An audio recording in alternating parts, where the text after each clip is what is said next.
استاذ احمد، في واحده ست رنت وقالت لي ان هي عاوزه تكلم حضرتك في استشاره قانونيه وكده، فانا قلت لها تقدري تيجي المكتب؟ قالت لا. فقلت لها طيب الاستشاره الرسوم بتاعتها.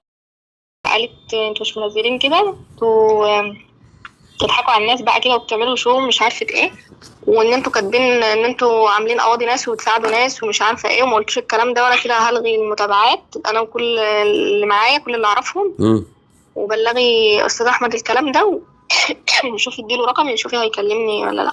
وهكتب تعليقات على الفيس ان انتوا بتعملوا شو مش بتاع حد ولا كده. هتكتب تعليقات على الفيس ان احنا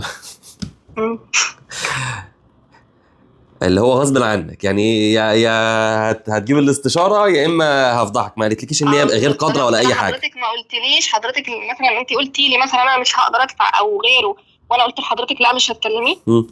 فقالت لي لا انا ما قلتش. انا وفضلت تزعق او كده، فانا قلت لها تمام يا فندم، لما تقولي لي انا عاوزه اكلمه وانا ست كبيره او انا مش معايا وكده وانا اقول لك لا، يبقى ساعتها تقولي اللي انت بتقوليه ده. كنت ما طلبتيش مساعده وانا قلت لك لا. ماشي انا ده خلاص. ماشي يا ماشي يا بابي، يلا سلام. دي حد من الساده المتابعين عندنا مكلم السكرتاريه في المكتب عندي وعايز اكلم استاذ احمد. فاحنا عندنا الاستشاره يا جماعه برسوم. الاستشاره عندنا برسوم تليفونيه او مكتبيه، ولكن يعفى منها الغير قادرين. فهي بتكلمها بتقول لها انا عايز اكلم استاذ احمد، واستاذ احمد انتوا كده بتعملوا شو مش بتعملوا شو مش عارف ايه، وانا هدخل اكتب على الصفحه واعلق على الصفحه ان انتوا بتشتغلونا، يعني ان انتوا بتشتغلونا وبتحوروا مش عارف ايه.